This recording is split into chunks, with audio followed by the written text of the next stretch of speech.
हाँ तो मेरे प्यारे विद्यार्थियों, आज हम सीखेंगे ग्राफ्स के बारे में।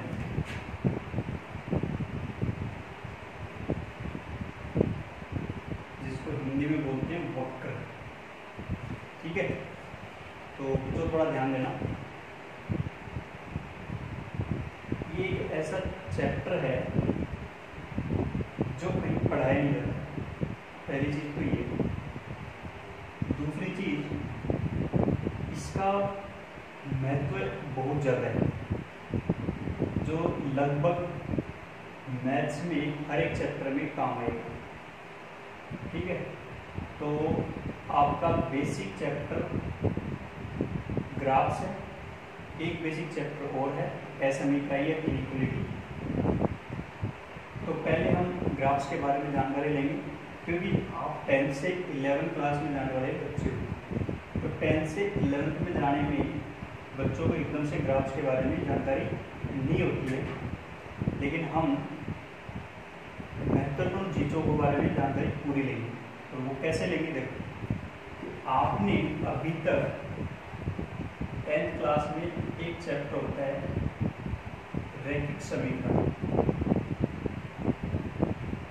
या लीनियर इक्वेशन। ठीक है, उसी चैप्टर का आगे का हिस्सा हम ग्राफ्स में पढ़ते हैं। तो बच्चों थोड़ा ध्यान से देखना कि आपने क्या पढ़ा है और मैं यहाँ पे क्या बताने जा रहा हूँ। आपने पढ़ा है रैखिक समीकरण ऐसे कि x + y = 1। ठीक है बच्चों, फिर पढ़े थे x - y = 2, और फिर उन दोनों का हल निकालना, जिसमें आप प्रतिस्थापन विधि यूज में लेते हो, या इनको दोनों को जोड़ना, घटाना, ये सीखा है आपने। ठीक है, तो मैं बोलता हूँ कि आपके पास में ये एक रैखिक समीकरण है, ठीक है, और एक दूसरा रैखिक समीकरण। इन दोनों को हल करके आप x का मान और y का मान ज्ञात करते हैं। ठीक है, लेकिन आज हम जिसके बारे में जानकारी ले रहे हैं वो पहले इम्पोर्टेंट चीज़ है क्या, यहीं से बस आगे क्या हिस्सा है वो ग्राफ्स के थ्रू हम देखेंगे। क्योंकि अभी तक आपने रैखिक समीकरण क्यों बोल रहे थे कि x की घात 1 और y की घात 1, इस वजह से आप इसको क्या बोल रहे थे, रैखिक। जब भी आपके पास में कहीं पर भी आपको x और y दिख रहा हो और उसकी घात क्या दिख रही हो, 1 दिख रही हो, तो उसको क्या बोलो, रैखिक समीकरण। ठीक है, आगे हम जैसे जैसे बढ़ते जाएंगे वैसे वैसे आपकी समझ में भी आता जाएगा कि सर ये रैखिक समीकरण था, ये इसके बाद में और कुछ ग्राफ बन गया। ठीक है, तो रैखिक समीकरण नाम से पता चल रहा है रैखिक। रैखिक मतलब रेखा तो इंक्लूड है, रेखा मतलब इसमें क्या हो रही है, शामिल हो रही है, पहली चीज। ठीक है बच्चों, तो हम बात करते हैं कि सर रैखिक समीकरण था, तो अब इस रैखिक समीकरण का ग्राफ कैसे बनाते हैं। आप ध्यान देना कि जब भी x + y = 1 है, मैं इस y को हमेशा इधर ही रखूंगा, x का पक्षांतरण करूंगा तो -x हो गया। अब यहाँ से हमेशा आपको ऐसी ही चीजें लिखेंगी कि y को एक तरफ रखना है, बाकी x वाले को या कोई अचर राशि है, जैसे अचर राशि 1 है, 2 है, 5, 10 है, कुछ भी है, उसको हमेशा दूसरी साइड में रखना है। इसी को मैं नई चीज बोलने वाला हूँ कि y = फंक्शन ऑफ x। ठीक है, अभी हम फंक्शन के बारे में बात नहीं करेंगे, क्योंकि मैंने बोला कि ये चीज भी आपको बार बार देखने को मिलेगी अब। ठीक है, तो मेरे प्यारे बच्चों अब थोड़ा ध्यान देना कि y = 1 - x है, तो सर इसका ग्राफ कैसे बनाएंगे। अब आपने ये ग्राफ बनाना सीख रखा है। आप क्या करते थे, डब्बे वाला सिस्टम तो जानते हो कि एक तरफ x होता था और एक तरफ y होता था। फिर आप क्या करते थे कि x की और y की वैल्यू रखते जाते थे। ठीक है, या तो x के रखते थे या फिर y के रखते थे। आप हमेशा क्या करोगे कि जैसे x की वैल्यू रख दी मैंने सपोज 1, तो 1 - 1 कितना हो गया अभी, 0, तो y की वैल्यू कितनी आ गई, 0। ऐसे आगे जाते हैं कि x की वैल्यू रख दी मैंने 0, तो y का मान कितना हो गया, 1 - 0, 1। ऐसे ही मैंने क्या किया, x का मान क्या रख दिया, 2, y का मान कितना हो गया 1 माइनस 2 माइनस 2 माइनस 1 माइनस 1। ठीक है बच्चों, तो आगे और भी लिख सकते हैं आप, जितना x का मान लेते जाओगे उतने ही क्या निकलते जाएंगे, y के मान आते जाएंगे। लेकिन अपने को तो बेसिक चीज सीखनी थी कि सर इसका ग्राफ कैसे बनता है। तो आपने ये सीखा है कि ये होते थे कार्तीय निर्देशांक, जहां पर इसको x से प्रदर्शित करते थे, इसको y से प्रदर्शित करते थे। तो प्यारे बच्चों, अब हम ध्यान देंगे कि सर x का मान क्या था और y का मान क्या था। तो x का मान क्या लिया है मैंने, एक तो 0 लिया है, एक 1 लिया है और एक 2 लिया है। तो प्यारे बच्चों अब आगे ध्यान देना, x का मान हमने इधर लिया था, y का मान भी कुछ निकल के आया।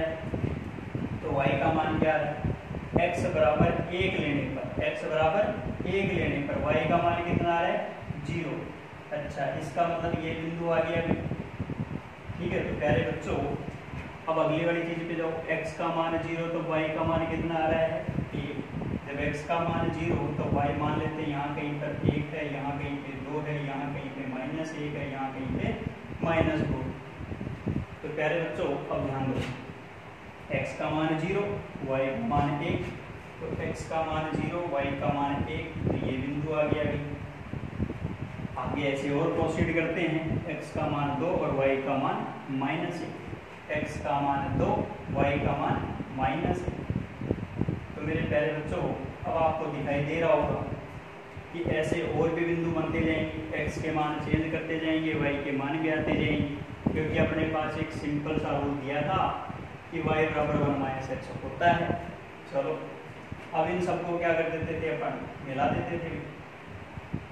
अब ये आपके पास एक क्या बन गई, सरल रेखा। इस सरल रेखा के समीकरण को अपन ने वहां लिखा था कि ये समीकरण इसका, ये ग्राफ इसका बन गया x + y = 1 का ग्राफ बन गया।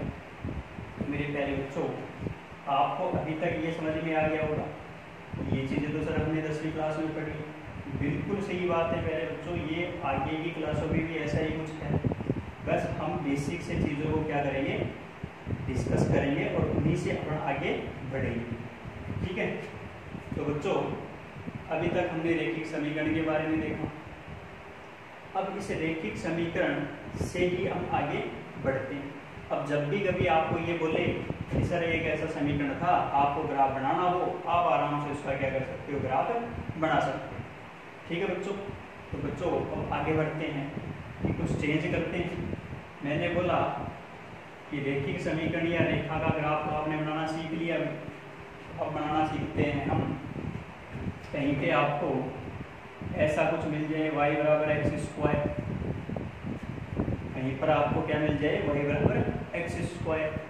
अच्छा, अब बनाना कैसे था भाई, बनाना तो ऐसे ही था अपने कि जिस तरीके से x का मान रखेंगे y का मान आएगा। तो चलो मैंने रख लिया अभी एक बार कि ये x है और ये y है। ग्राफ बनाते कैसे हैं, वही डब्बे वाला सिस्टम, क्योंकि कुछ चेंज तो करना नहीं है अपने को। तो अब चेंज करने के लिए अपन ने क्या रखा, इधर 2x रख लिया, इधर y रख लिया। ये तो आपको आता है। x = 0 रखा,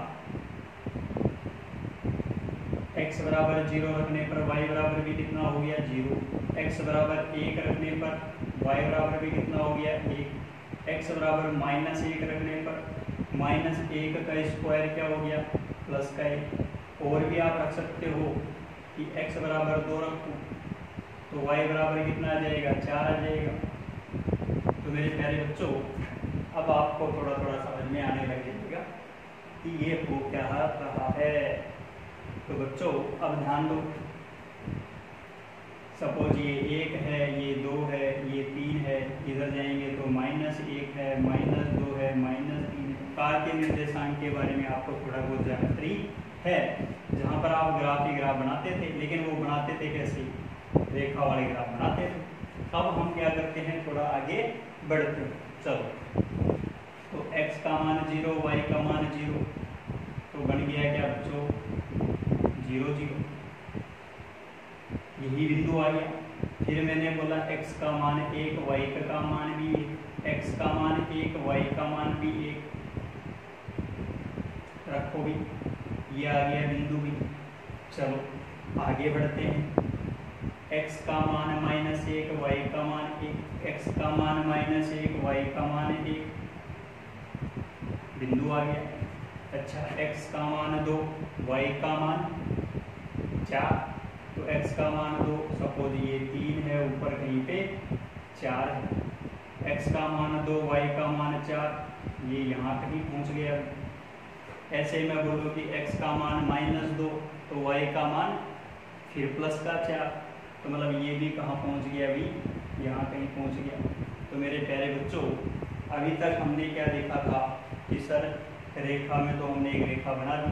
अब आपको क्या ध्यान देना है कि जैसे जैसे x का मान बढ़ाते हो वैसे वैसे y का मान क्या होता है, 2 का 4, 4 का 16, मतलब वैल्यू क्या होती जाती है, एकदम से बढ़ती है। और एकदम से बढ़ती है, इसका मतलब आपको ग्राफ कैसा करना है, ऐसा कुछ बना देना है।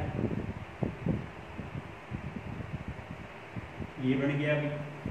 तो मेरे प्यारे बच्चों, अब आपको समझ में आ गया होगा, यहाँ कोई रेखा नहीं बनानी है पहली चीज तो, ठीक है, कि यहाँ पे चर घातांकीय वृद्धि हो रही है, ठीक है, कि एक स्क्वायर, 2 का स्क्वायर 4, 4 का स्क्वायर 16, 8 का स्क्वायर 64, मतलब एकदम से इंक्रीज, एकदम से वृद्धि। एकदम से वृद्धि का मतलब आपको कैसा बनाना है, उसको कुछ राउंड, मतलब कुछ उस पर क्या लगाना है, राउंड लगाना है। डायरेक्ट स्ट्रेट लाइन नहीं बनानी है पहली चीज तो, इवन बिंदुओं को मिलाकर ही अपने क्या बना रहे हैं, ग्राफ बना रहे हैं। तो मेरे प्यारे बच्चों, अब इसी ग्राफ से हम आगे और भी ग्राफ बना सकते हैं। इसी ग्राफ को मैं आगे और भी समझाऊंगा कि ये ग्राफ किसका है। तो ये 11वीं में आपके पास में चैप्टर आएगा एक परवलय, पैराबोला, वहाँ पर पूरी जानकारी इसी के बारे में लेंगे अपन कि परवलय क्या होता है, ठीक है। तो प्यारे बच्चों, अभी मैंने बोला आपको रैखिक समीकरण से, मैंने बोला 10वीं क्लास वाली चीज़, और यहाँ मैंने बोल दी 11वीं क्लास वाली चीज़। बोला एक इम्पोर्टेंट चीज़ थी कि y बराबर एक बार तो लिया 1 - x और एक बार लिया y बराबर x²। अब मेरे प्यारे बच्चों, अब ऐसा ही आपको y बराबर fx, मतलब यहाँ पे x के पदों में कुछ भी मिले उसका हम क्या बना सकते हैं, ग्राफ आराम से ड्रॉ कर सकते हैं। समझ गए मेरे प्यारे बच्चों। चलो, तो अब हम पढ़ते हैं इसी ग्राफ में कुछ और चीजें कि सर आप ये x और y बोल तो रहे हो, इन x और y को बोलते क्या हैं। तो मेरे प्यारे बच्चों, अब ध्यान दो, अब यहाँ पर आपके पास में पहली चीज आएगी प्रांत, या इंग्लिश में जिसे हम बोलते हैं डोमेन, प्रांत या डोमेन। अच्छा, अब ये डोमेन क्या है, तो मेरे बच्चों ये डोमेन कोई नई चीज़ नहीं है। ये डोमेन आपके पास में x के जितने भी मान लेते जा रहे हो वही क्या चल रहा है आपके पास में, डोमेन या प्रांत चल रहा है। x के क्या क्या मान ले सकते हो, आप कुछ भी ले सकते हो, क्योंकि इधर क्या होता है माइनस अनंत और इधर क्या होता है प्लस अनंत। ऐसे ही y एक्स पे जाएंगे तो माइनस के अनंत तक और प्लस के अनंत तक। तो मेरे प्यारे बच्चों, मैंने बोला x के तो आप कोई भी मान ले सकते, y के भी कोई भी मान आ सकते थे, ठीक है। तो फिर मैं बोलूँगा कि सर x का मान क्या लिया हमने, तो आपको अब x का मान लेने का मतलब ही क्या चल रहा है, प्रांत चल रहा है। तो x का मान तो माइनस अनंत से लेके प्लस अनंत तक आप कुछ भी ले सकते थे। माइनस अनंत से लेके प्लस अनंत तक वाली चीज़ों को आप क्या बोलते हो, r से डिनोट करते हैं और इसे बोलते हैं रियल नंबर या वास्तविक संख्याएं। और ये तो आपको पता है वास्तविक संख्याएं तो सारी होगी, जिसमें परिमेय है, परिमेय वो सारी मिलाकर ही, या पूर्ण संख्याएं या पूर्णांक संख्याएं, वो सब मिला के ही क्या बनता है वास्तविक संख्याएं, जो आपने पहले या दूसरे चैप्टर में कहाँ पढ़ा है, 10वीं क्लास में, कि सर ये वास्तविक संख्या, ठीक है। तो मेरे प्यारे बच्चों, अब आपको पता चल गया कि इसका प्रांत क्या चल रहा है, इसके x के मान क्या क्या संभव थे। तो माइनस अनंत से लेके प्लस अनंत में आप कुछ भी लोगे तो ग्राफ बनता जाएगा ऊपर। तो मेरे प्यारे बच्चों, अब एक नई चीज आती है आपके पास में दूसरा, वो आती है परास,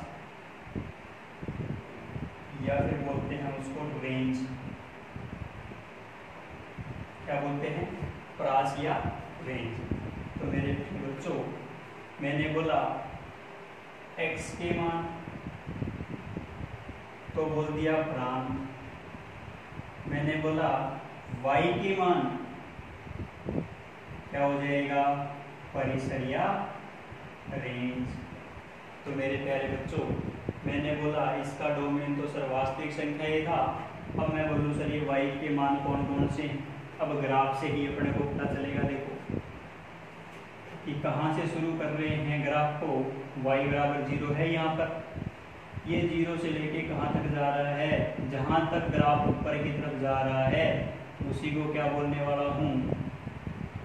परिसर या परास या रेंज। तो बोलो कितना से कहाँ तक जा रहा था? 0 से लेके ग्राफ देखो ऊपर तक जा रहा है। ऊपर तो क्या है? प्लस अनंत तक जा रहा है। तो बच्चों, तो अब आराम से आप बता सकते हो कि इसकी रेंज या परिसर या परास क्या होगी? 0 से लेके अनंत। तो मेरे प्यारे बच्चों, 0 से लेके अनंत बोलूं, या मैं इसी चीज को क्या बोल सकता हूँ? r plus. r प्लस क्यों? क्योंकि आपने वास्तविक संख्याएं ली हैं, और वो भी कौन सी ली हैं? सारी की सारी धनात्मक संख्याएं ली हैं। उसके अलावा आपने कहीं 0 लिया नहीं है। ठीक है, अगर आपने 0 को इंक्लूड किया है तो फिर r प्लस यूनियन क्या लिखना पड़ेगा? 0।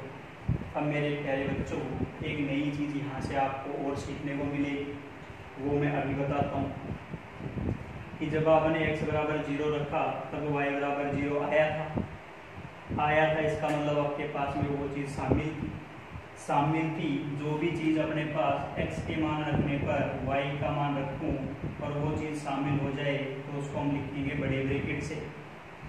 अनंत पे चाहे वो प्लस का हो या माइनस का हो, कभी भी उसको शामिल नहीं करते हैं।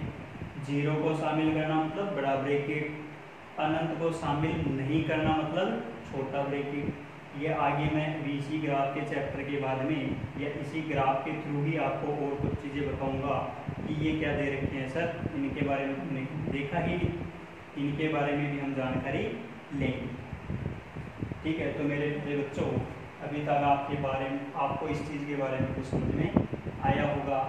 मैं उम्मीद करता हूँ इतना तो आपने सीख ही लिया होगा। जिस भी बच्चे को समझ में नहीं आए हो वो इसी लेक्चर को दोबारा देखें, जरूर समझ में आएगा। एक बार नहीं 2 बार देखें, जरूर समझ में आएगा कि सर ग्राफ को बनाते कैसे हैं। तो 10वीं क्लास से 11वीं क्लास में कैसे हमने बनाना सीखा है, बस वही चीज़ सीख ली। हमने 10वीं में पढ़ी थी रेखिक के बारे में, हमने अब और कुछ चीज़ नहीं बता दी तो नई चीज़ के बारे में भी जानकारी ली। तो मेरे प्यारे बच्चों, तो अब आगे नई चीज़ हमें सीखने को मिली, 2 प्रांत और परास। अब मेरे प्यारे बच्चों, इसी के बाद में एक तीसरा पॉइंट और आता है जिसको आप 10th क्लास में बोलते थे शून्यांक या जीरोज। तो मेरे प्यारे बच्चों, वो शून्यांक और जीरोज क्या होता है वो भी लिख देते हैं कि वो है क्या भी। चलो तो प्यारे बच्चों, तीसरा पॉइंट है आपके पास मूल शून्यांक, या इंग्लिश में बोलते हैं इसे जीरोज। तो मेरे प्यारे बच्चों, अब ये मूल या शून्यांक है क्या? अब ये मूल या शून्यांक कोई नई चीज़ नहीं है। अगर कोई ग्राफ एक्स एक्सिस को कहीं पे काटता है या एक्स अक्ष को कहीं पे काटता है, वही उसका क्या होता है? मूल या शून्यांक। जैसे मैंने बोला कि y बराबर आपने लिखा था कि 1 - x होता है। मेरे प्यारे बच्चों, थोड़ा ध्यान देना, ग्राफ भी हमने बनाया था, इसमें x का एक ऐसा मान देखो जहाँ पर y क्या आ रहा हो? 0। x का एक ऐसा मान देखो जहाँ पर y कितना आ रहा हो? 0। तो आपको दिख रहा है कि x बराबर 1 रखूँगा तो y बराबर क्या आएगा? 0। तो मेरे प्यारे बच्चों किया क्या मैंने कुछ नया नहीं लिखा। जब भी आपको y बराबर इन x के पदों में कुछ दिखे, उस x के पदों वाली चीज़ को क्या कर दो 0 के बराबर। मतलब क्या कर दिया, y को क्या कर दिया 0। एक और एग्जाम्पल से समझते हैं कि मैंने बोला x स्क्वायर माइनस एक्स, कि सर ये कुछ दिया, मैंने क्या किया इस y को 0 किया तो 0 बराबर क्या हो गया x स्क्वायर माइनस एक्स। अब मेरे प्यारे बच्चों अब यहाँ पे एक नई चीज़ और सीखने को मिलेगी। आपको क्या गलती नहीं करनी है। आप क्या करते हो, x दोनों में दिख रहा है और एक x को बाहर निकालते हो और x माइनस 1 कर दिया 0। तो यहाँ तो आपको क्या दिख गया, या तो x बराबर 0 होना चाहिए या फिर x माइनस 1 बराबर 0 और x बराबर कितना आ गया 1। तो ये चीज़ तो बिल्कुल सही है, बट आप क्या करते हो इस एक x का क्या कर देते हो पक्षांतर, तब आपको क्या दिखेगा x स्क्वायर बराबर x। अब आप यहाँ पे अपना नया तरीका लगाते हो और वो नया तरीका क्या लगाते हो कि सर एक x से एक x तो गया, मतलब x का भाग लगा दिया आपने, तो फिर एक x इधर गया, मतलब x का दोनों तरफ भाग लगाया तो x बराबर 1। क्या x बराबर 0 वाली चीज़ गलत थी क्या? नहीं, आपने गलती की है। आपने गलती क्या की है, इसके एक मूल को तो उड़ा ही दिया आपने। तो मेरे प्यारे बच्चों ये गलती दोहरानी नहीं है।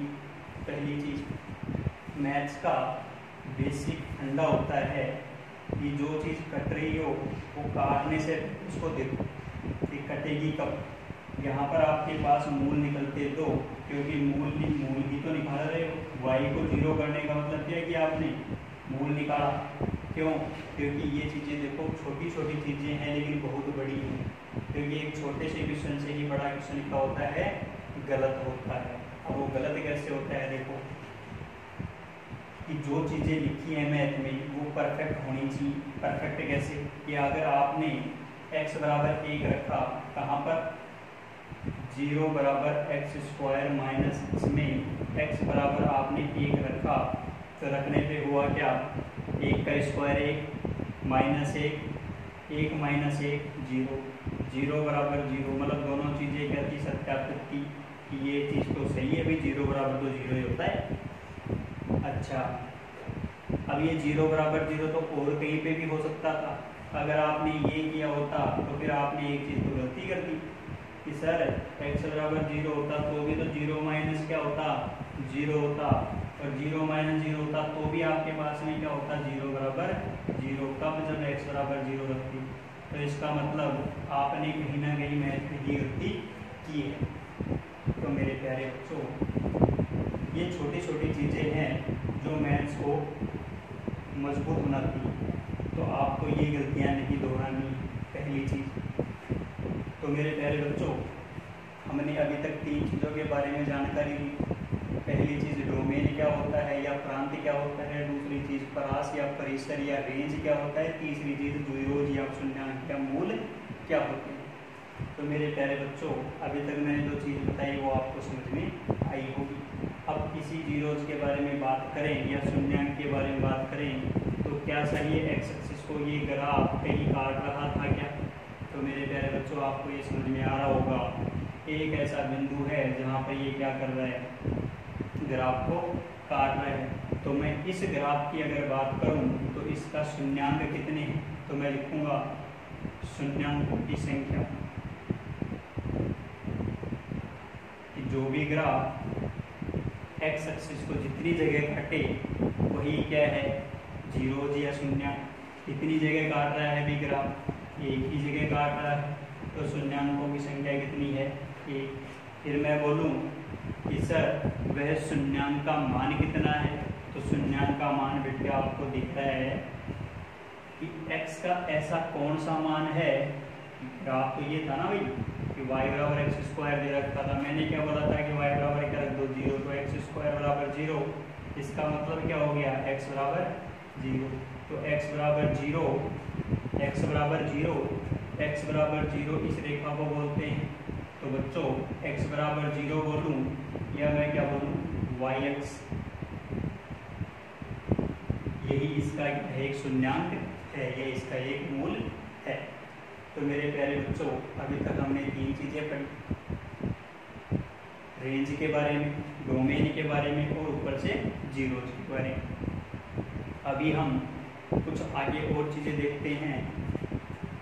तो बच्चों तीसरी चीज़ पे आते हैं, चौथी चीज़ पे आते हैं। अब चौथी चीज़ क्या है बच्चों, तो थोड़ा ध्यान देना। फोर्थ चीज़ है न्यूनतम व अधिकतम मान, या मैं बोलूँ मिनिमम और मैक्सिमम, और मैक्सिमम वैल्यू ऑफ वाई, न्यूनतम व अधिकतम मान ऑफ वाई के, तो ऐसा करो वाई के न्यूनतम व अधिकतम मान या मिनिमम और मैक्सिमम वैल्यू ऑफ वाई। तो मेरे प्यारे बच्चों, अब थोड़ा ध्यान देना। जहाँ हमने परास परिसर या रेंज की बात की है, वहीं से हमारे न्यूनतम और अधिकतम मान के बारे में जानकारी प्राप्त होगी। जब भी प्यारे बच्चों हमने रेंज देखी, तो रेंज क्या लिखी थी भैया अभी? तो मेरे प्यारे बच्चों, अब आप सीख चुके होंगे कि रेंज क्या है। कहीं ना कहीं न्यूनतम मान था, कहीं ना कहीं अधिकतम मान था। तो मेरे प्यारे बच्चों, अब थोड़ा ध्यान देना। रेंज हमने कुछ ऐसे ही लिखी थी कि सर यहाँ 0 दिख रहा है सबसे नीचे और फिर ऊपर अनंत तक जा रहा है, तो 0 से लेकर अनंत इसकी रेंज। अब मेरे प्यारे बच्चों, यहीं से आपको मिनिमम और मैक्सिमम मान पता चलेगा। मैं बोलूँ इस y का न्यूनतम मान कितना होगा, तो मेरे प्यारे बच्चों इसी रेंज से आप आराम से बता सकते हो कि कहाँ से शुरू कहाँ पे खत्म। जहाँ क्लोज ब्रैकेट है मतलब वो 0 मान दे चुका है कि एक x का ऐसा मान था जहाँ पर y बराबर 0 आ रहा था, इसी वजह से इसको शामिल किया था। तो मेरे प्यारे बच्चों, अब मैं बोलता हूँ कि y का अधिकतम मान कितना होगा। तो मेरे प्यारे बच्चों, अब अनंत पे बात कर लेते हैं। अनंत के बारे में हमें पता है क्या? अनंत क्या है? अनंत के बारे में किसी को कोई जानकारी नहीं।